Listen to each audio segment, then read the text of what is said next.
گرمی کا سیزن ہے، بخار جب بھی ہوتا ہے آپ ڈاکٹر کے پاس جاتے ہیں اور اکثر اوقات آپ کا ڈاکٹر آپ کو ٹیسٹ بھی تجویز کر دیتا ہے یا کلینکلی آپ کو بتا دیتا ہے کہ جناب آپ کو ملیریا ہے، اور ملیریا کو اکثر اوقات ہم لوگ بڑا لائٹ لیتے ہیں، لیکن ملیریا جو ہے وہ بخار ایک جان لیوا بخار ہو سکتا ہے، اور خدا نہ خواستہ یہ اگر پیچیدگیوں کی طرف چلا جائے تو اس کی پیچیدگیاں جو ہیں وہ انتہائی حد تک خطرناک ہو سکتی ہیں، اور ملیریا سے سال میں سالانہ دنیا میں تقریباً 1 ملین یعنی 10 لاکھ سے زیادہ اموات ہوتی ہیں، جو ایک بہت بڑی شرح ہے۔ تو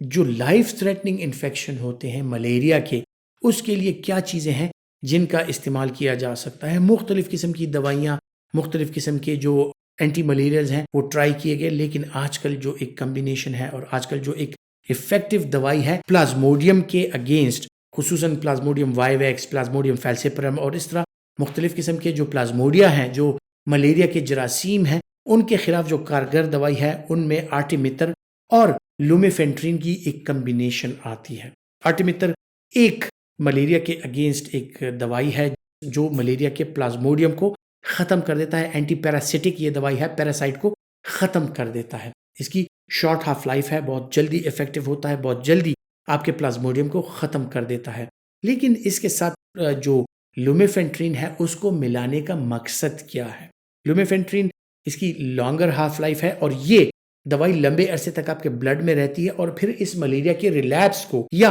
جو ریزسٹنٹ جرثوم میں تھوڑے بہت رہ جاتے ہیں ان کو آہستہ آہستہ سے یہ ختم کر دیتا ہے، اور اس کمبینیشن کا مقصد یہی ہے کہ آپ کا ملیریا پرومپٹلی وہ ٹریٹ ہو جائے، آپ کا ملیریا ختم ہو جائے اور پھر اس کے جو ریلیپس کے چانسز ہیں وہ کم سے کم ہو جائیں۔ تو آج کل زیادہ تر بچوں میں، بڑوں میں جو دوائیاں استعمال کی جاتی ہیں ملیریا کے لیے، خصوصاً ان میں آرٹیمیتر اور لومیفینٹرین کی ایک کمبینیشن پائی جاتی ہے جو کہ بہت ہی زیادہ افیکٹو ہے۔ اب اس کے سائیڈ افیکٹ پروفائل کے حوالے سے اگر بات کی جائے تو ملیریا جو بخار ہوتا ہے اس میں بھی انسان کی طبیعت بہت زیادہ خراب رہتی ہے، سر درد ہونا، بہت تیز بخار ہونا، الٹیاں آنا اور اسی طرح لرزہ، کھپ کپی طاری ہو جانا، سردی لگنا، یہ ساری چیزیں بخار کے ساتھ بھی ہو سکتی ہیں۔ لیکن آرٹیمیتر اور لومیفینٹرین جو ہے ان کی کمبینیشن اگر استعمال کی جائے تو اس کے بھی آلموسٹ اسی طرح کے سائیڈ افیکٹس ہو سکتے ہیں، یعنی آپ کا ٹیمپریچر بڑھا سکتا ہے، اسی طرح جو ہے تو آپ کا جو الٹیاں ہیں، گیسٹرائٹس اور اس طرح کی چیزیں آپ کو ہو سکتی ہیں، کانوں میں شور ہونا اور اس طرح کی چیزیں ہونا، یہ اس کے ساتھ ہو جاتی ہیں۔ اکثر اوقات لوگوں کو ڈائریا ہو جاتا ہے، کچھ لوگوں کو گیسٹرائٹس اور سیویئر قسم کی الٹیاں آتی ہیں، یہ بھی اس کے ساتھ ہوتا ہے۔ پھر لومیفینٹرین جو ہے یہ خصوصاً چھوٹے بچوں میں اور جو بزرگ افراد ہوتے ہیں ان کے لیے یہ سیف نہیں ہوتا، یہ ینگ افراد کے لیے تو ٹھیک ہے، لیکن بچوں میں اکثر اوقات پھر جو اینٹی ملیریل ہم استعمال کرتے ہیں، کوشش کرتے ہیں کہ صرف آرٹیمیتر کا استعمال کیا جائے، ان میں لومیفینٹرین کا استعمال نہ کیا جائے۔ پریگنینسی کے حوالے سے اگر بات کی جائے، صرف آرٹیمیتر جو ہے، پلین آرٹیمیتر، یہ پریگنینسی میں سیف ہے، لیکن لومیفینٹرین جو ہے وہ جو کمبینیشن میں اس کے ساتھ آتا ہے پریگنینسی میں سیف نہیں ہے۔ تو پریگننٹ خواتین کو آپ صرف آرٹیمیتر دیں گے، لومیفینٹرین سے پرہیز کریں گے کیونکہ یہ پریگنینسی میں کانٹرا انڈیکیٹڈ ہے، بچوں میں کانٹرا انڈیکیٹڈ ہے، جو لیکٹیٹنگ مدرز ہوتی ہیں، دودھ پلانے والی مائیں ہوتی ہیں، ان میں کانٹرا انڈیکیٹڈ ہے۔ اور خصوصاً پھر بچوں میں آپ نے ایک چیز کا خیال رکھنا ہے کہ اینٹی ملیریلز جب بھی استعمال کی جائیں تو ان میں G6PD ایک انزائم ہے، اگر G6PD ڈیفیشنٹ جو بچے ہوتے ہیں ان میں اینٹی ملیریلز کا اگر آپ استعمال کرا دیں تو ان میں خون کی شدید کمی ہو جاتی ہے، لائسز ہوتا ہے، بریک ڈاؤن ہوتا ہے ان کے ریڈ بلڈ سیلز کا، اور اس کے ساتھ ہی ان کی آنکھوں میں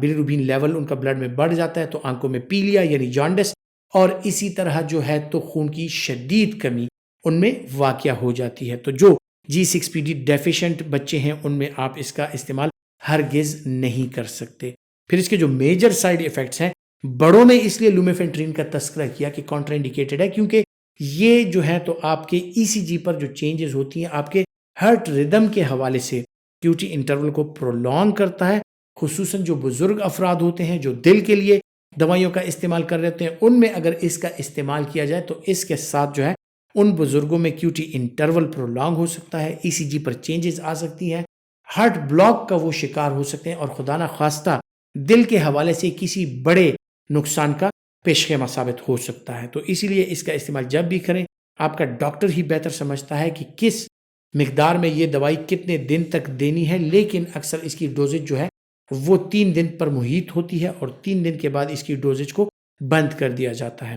کن لوگوں میں یہ دینی چاہیے، کن لوگوں میں نہیں دینی چاہیے، یہ آپ کا ڈاکٹر بہتر سمجھتا ہے۔ محض شک کی بنیاد پر اگر آپ کو شک گزر رہا ہے کہ ملیریا ہے، کلینکل سسپیشن اگر آپ کی اسٹرانگ ہے، کلینکلی پیشنٹ کی کنڈیشن ایسی ہے کہ آپ کو لگ رہا ہے اس میں گلے کا انفیکشن نہیں ہے، یورین کا انفیکشن نہیں ہے، کوئی اور انفیکشن نہیں ہے، اور فیور اس پیٹرن کا ہے کہ آپ کو ملیریا لگ رہا ہے، تو آپ استعمال کر سکتے ہیں۔ لیکن کوشش یہ کیجیے گا کہ بخار کے دوران اگر اس پیشنٹ کا ایک ٹیسٹ ہو جاتا ہے، ملیریا کے حوالے سے سمیئر بنا دی جاتی ہے، اس کے ملیریا کا ٹیسٹ ہو جائے اور ملیریا پروون ہو، تو آپ اس کا استعمال کریں، کیونکہ اس کے نقصانات اور سائیڈ ایفیکٹس بھی ہوتے ہیں۔ تو بچوں میں خصوصاً اور بزرگ افراد میں محض شک کی بنیاد پر اگر آپ اس کا استعمال کرتے ہیں تو یہ اکثر اوقات نقصان دہ ثابت ہو سکتا ہے۔ سائیڈ ایفیکٹ پروفائل کے حوالے سے بھی میں نے بات کی، کاؤنٹر انڈیکیشن کے حوالے سے بات کی۔ تو کہنے کا مقصد یہ ہے کہ یہ ایسی دوائی نہیں ہے جو کہ کسی بھی پیشنٹ کو آپ محض بخار کے لیے دے دیں کہ جی آپ کو ملیریا ہو سکتا ہے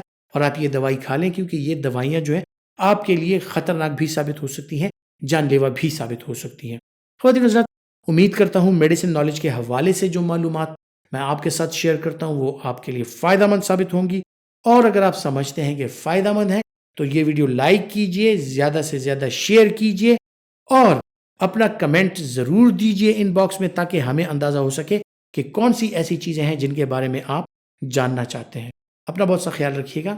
اللہ حافظ۔